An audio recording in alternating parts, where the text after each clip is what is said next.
बिस्मिल्लाहिर्रहमानिर्रहीम। अस्सलाम वालेकुम। CS411 विजुअल प्रोग्रामिंग, इसमें आप लोगों ने पॉलीमॉर्फिज्म जो है उसको अप्लाई करना है, लेकिन इसके लिए दो तीन बड़ी वजूहात हैं कि क्यों नहीं।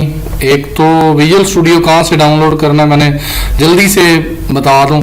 आपने गूगल में जाके लिखना visual studio 2012 Google drive 568 MB, पहले ही लिंक आएगा, गौर से देख लें। विजुअल स्टूडियो एक्सप्रेस, इस पर क्लिक करें, अंदर जाएं, डाउनलोड कर लें। 568 MB का है। फिर उसको आपने एक्सट्रैक्ट कर लेना है, यानी विनरार का होगा, उसे एक्सट्रैक्ट करके उसका सेटअप होगा, उसको इंस्टॉल कर लें। बीच में की भी होगी तो वो की जहाँ पे इंस्टॉलेशन के बाद मांगेगा तो वो भी आपने दे देनी है। ये आपको आगे जाके ज़रूरत पड़ती रहेगी, अगली असाइनमेंट में भी, फिर उससे आगे भी। VS कोड भी यूज़ कर सकते हैं, लेकिन मेरे ख्याल से this one is the best one. तो ये थोड़ा टाइम लेता है depending on the PC, half hour, 1 hour, 15 minute, 20 minute. तो इसको इंस्टॉल कर लेना है। ये आपको फर्स्ट रिक्वायरमेंट आपकी हो गई कि कैसे हमने बनानी है, किस में बनानी है। वीडियो को पूरा सुना करें तो फिर आपको समझ आएगी। तो इन टूल कहाँ से लेना है वो आपको मैंने बता दिया, मैंने भी यहाँ से ही डाउनलोड करके इंस्टॉल किया हुआ है, तो छोटा सा है इसीलिए बताया। कंसोल एप्लीकेशन कैसे बनाते हैं ये भी बताऊंगा। पॉलीमॉर्फिज्म क्या होता है, एक ही फंक्शन मुख्तलिफ तरीके से बिहेव करे, और ये काफ़ी सारा लंबा कोड है। तो 3 क्लासेस आपने चाइल्ड बनानी है, 1 पेरेंट होगी, और फिर उसके अंदर टास्क हैं, फिर कैलकुलेशंस हैं, फिर स्क्रीनशॉट है। ये जो लास्ट पे 3 लाइनें लिखी हुई हैं, इनका क्या करना है, बड़ा सिंपल है कि आपने एक जगह पे जाना है, मतलब जहाँ पे आपका प्रोजेक्ट बना होगा, डॉक्यूमेंट में, यानी माई डॉक्यूमेंट में जाके विजुअल स्टूडियो जब इंस्टॉल होगा उसके अंदर आप प्रोजेक्ट्स के अंदर जाएंगे, फिर आपके जो प्रोजेक्ट का नाम है वो, और उसके अंदर एक फाइल पड़ी होगी जो आपने दी होगी जिसका नाम program.csv हो सकता है, लेकिन मैंने क्योंकि चेंज कर दिया, उन्होंने कहा था कि अपनी ID के साथ लिखना, तो इसको आपने पिक करना है जिसके एंड पे .cs है। एक ये फाइल और एक स्क्रीनशॉट, तो ये दोनों आपने जिप करके सबमिट करने हैं। तो ये आपके कुछ सवालों के जवाब हैं जो कि बहुत सारे बच्चों को नहीं आते, तो ये दोनों चीज़ें भेजेंगे तभी पूरे नंबर आएंगे, अदरवाइज नंबर कट सकते हैं। और ये बंदा जो है वो बंदा फेल करता है। मुझे इस सब्जेक्ट से डर लगता है, इसमें काफ़ी सारी कन्फ्यूजन्स होती हैं। लास्ट टाइम मैंने बनाई थी तो कुछ के 2-4 नंबर, पॉइंट नंबर कट गए थे, तो इसलिए मैं बहुत कॉन्शियस होकर बनाता हूँ। आप लोगों ने जब विजुअल स्टूडियो ऑन कर लेना है तो फाइल मेन्यू में जाना है, न्यू पे क्लिक करना है, न्यू प्रोजेक्ट में, यहाँ से आपने विजुअल C# को सिलेक्ट करना है, फिर विंडोज़ पे क्लिक करना है, फिर कंसोल एप्लीकेशन पे क्लिक करना है, और यहाँ पे आके अपनी ID लिखनी है। आपको लोकेशन दिखा देगा कि ये प्रोजेक्ट कहाँ सेव हो रहा है, तो वहाँ पे आपने चले जाना है जब एंड पे आपको फाइल चाहिए होगी। तो कंसोल एप्लीकेशन बनानी है तो इस पे क्लिक कर देंगे तो इस तरह की स्क्रीन आ जाएगी, और ये कुछ लाइनें लिखी होंगी पहले से ही। आपने यहाँ से शुरू करना है, इस लाइन से, क्लास एनिमल, और फिर ये मैंने ग्रीन कलर का ऐसे कमेंट किया हुआ है। अगर आपको इशू ना हो तो मैं चाहता हूँ कि ये बड़ी स्क्रीन पे आपको दिखा दिया जाए कि कोड कैसे करना है, और फिर रन करके मैं दिखा दूंगा। लाइन नंबर 9 के ऊपर क्लास एनिमल जो मैंने बताया, इंट रेंट उन्होंने कहा हुआ था एक लेना है। ये मैंने कंस्ट्रक्टर बनाया है पब्लिक एनिमल, और उसके अंदर एक पैरामीटर रखा, उस पैरामीटर को असाइन करवा दिया जो कि हमारा क्लास वेरिएबल है इसको, और इसलिए इसको दिस डॉट लिखा है। नेक्स्ट जो उन्होंने कहा था कि जो एक फंक्शन हमने बनाना है पब्लिक वर्चुअल, तो पॉलीमॉर्फिज्म के लिए अगर आपने पेरेंट क्लास में वर्चुअल फंक्शन बनाया होगा तब आप पॉलीमॉर्फिज्म अचीव कर सकते हैं। Public virtual int price calculation, और इसमें एक पैरामीटर रखा है इंट p। होप सो सारा कुछ सही नज़र आ रहा होगा। और रेंट यहाँ पे रिटर्न करना मैंने रेंट प्लस p, तो ये दोनों चीज़ें हो जाएंगी। ये मेरी पहली क्लास यहाँ पे लाइन नंबर 22 पे ख़त्म होगी। मैं नहीं चाहता कि वीडियो लंबी हो, इसलिए मैं जल्दी जल्दी बोल रहा हूँ। क्लास शीप जो उन्होंने कहा था, एनिमल यहाँ पे मैंने एक्सटेंड किया है इसको, यानी पेरेंट्स इनहेरिटेंस की है, इसीलिए साथ में मैंने लिख दिया कि शीप जो है वो चाइल्ड क्लास है और उसका पेरेंट है एनिमल। और ये आपने कमेंटिंग करनी है तो आपकी मर्जी है, ब्रैकेट, और देन पब्लिक शीप, ये मैंने कंस्ट्रक्टर कॉल कर लिया पेरेंट क्लास का, इसके थ्रू यानी बेस लिख देंगे, बेस इज द कीवर्ड, और मैंने वो जो ऊपर बनाया हुआ है वो उस कंस्ट्रक्टर को कॉल कर लेगा, वहाँ से रेंट ले लिया करेगा। तो ये एक लाइन है, इसको आपने अगर थोड़ा बड़ा करके लिखना तो वो आपकी मर्ज़ी है, मतलब इस तरह कर लें और इसको इस तरह, इसके अंदर कोई मैसेज लिखने की ज़रूरत नहीं, वो इस चीज़ को पिक कर लेगा। मतलब हर दफ़ा रेंट उसे लेना पड़ेगा तो वो यहाँ से ले लिया करेगा। तो बेस का मतलब पेरेंट होता है और आर उसका पैरामीटर है, वहाँ से शीप जो है वो ये जो कंस्ट्रक्टर है वो वहाँ से रेंट की वैल्यू पिक कर लिया करेगा।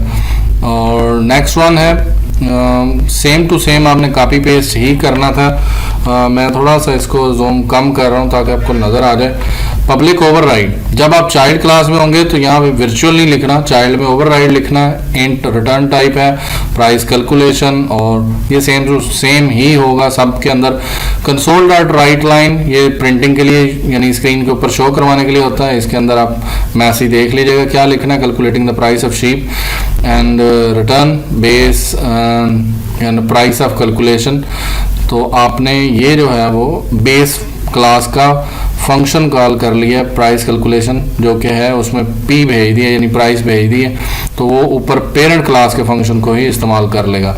आप इन पी की जगह पी आर कोई भी यूज़ कर सकते हैं, पी आर आई लिख दें जो कि आपका कोड डिफरेंट कर दे, इसको कमेंट कर लें। यहाँ पे मेरी शीप क्लास एंड हो जाती है और लाइन नंबर 38 से गोट क्लास स्टार्ट होती है, और goat class is the carbon copy of the sheep.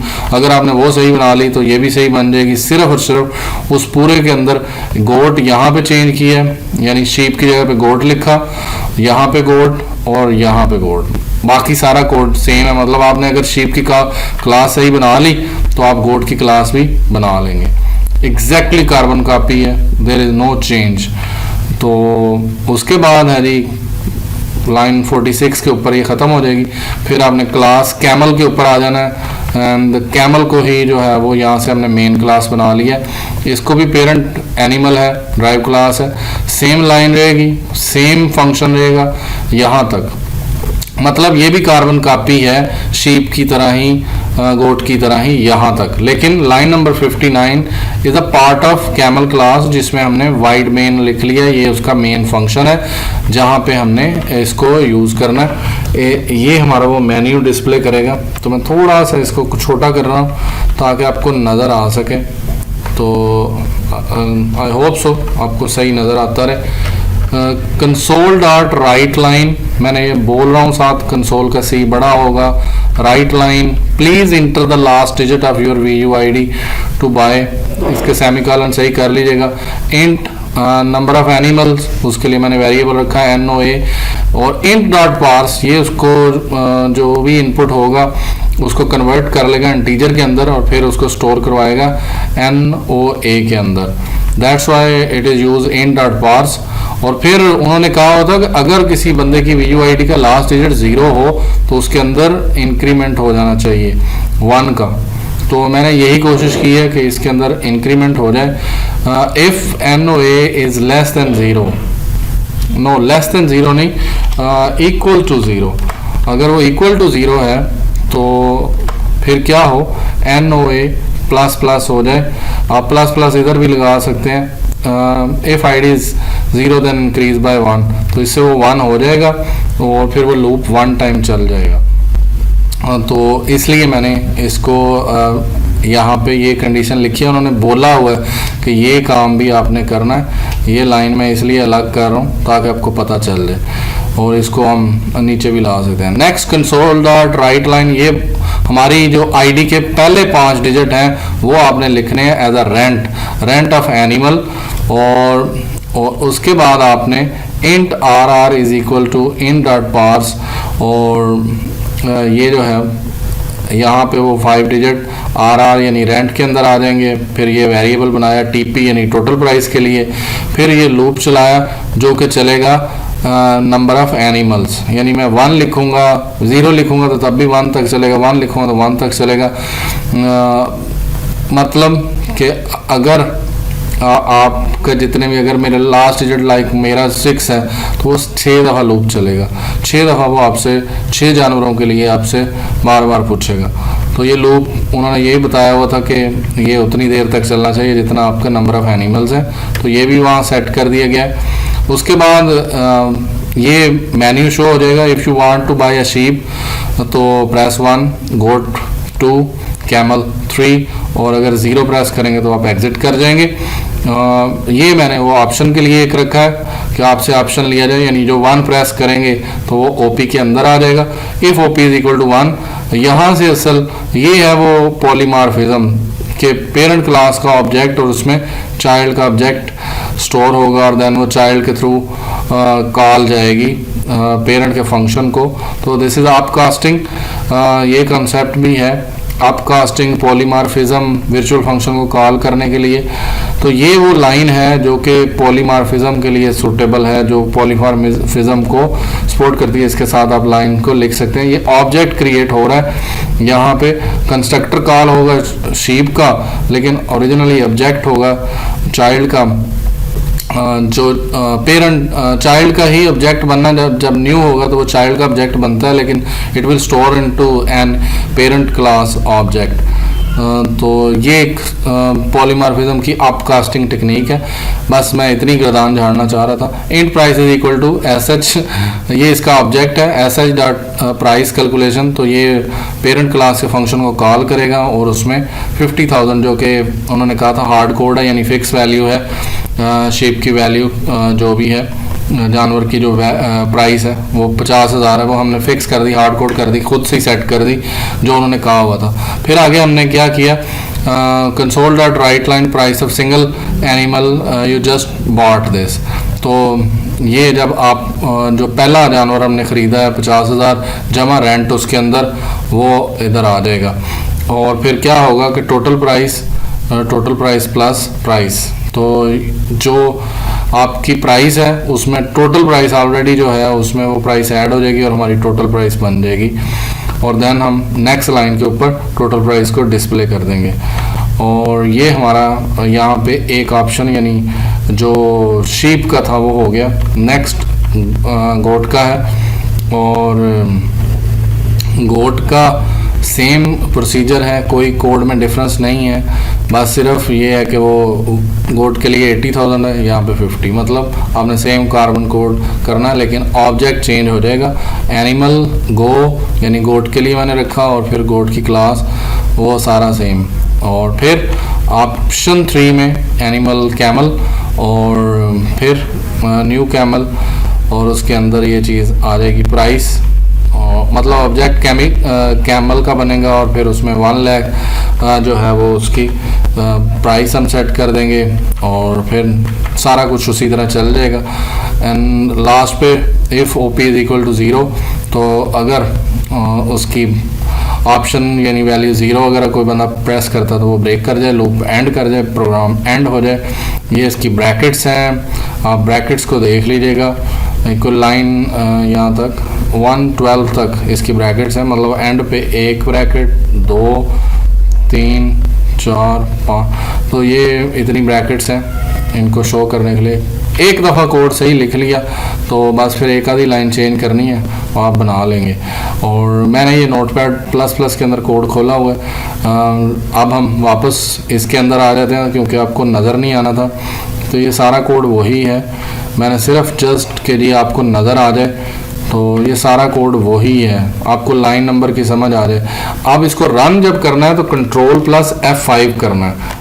Start के बटन पर क्लिक करेंगे तो ये सही रन नहीं होगा। कंट्रोल प्लस F5 किया, मेरे डिजिट है जी 2 लास्ट डिजिट है, और मेरी जो है वो स्टार्टिंग 5 डिजिट जो है वो 2002 है। तो उसने मुझसे पूछा प्रेस 1 करता हूँ तो वो मुझे मेरे लिए शीप ख़रीद लेगा, और वो शीप की कीमत जो है वो 50,000 जमा 20,000 20, तो वो 70,000 बन गई। और फिर मैं उसे कहता हूँ कि मैंने साथ में गोट भी ख़रीदनी है, तो 80,000 प्लस कर देगा इसके अंदर। तो इस दफ़ा का 1 लाख और पिछली दफ़ा का 70,000, तो 1,70,000 40 रुपये बन गए। और 2 दफ़ा ही लूप चलना चाहिए था, दोनों दफ़ा चल गया।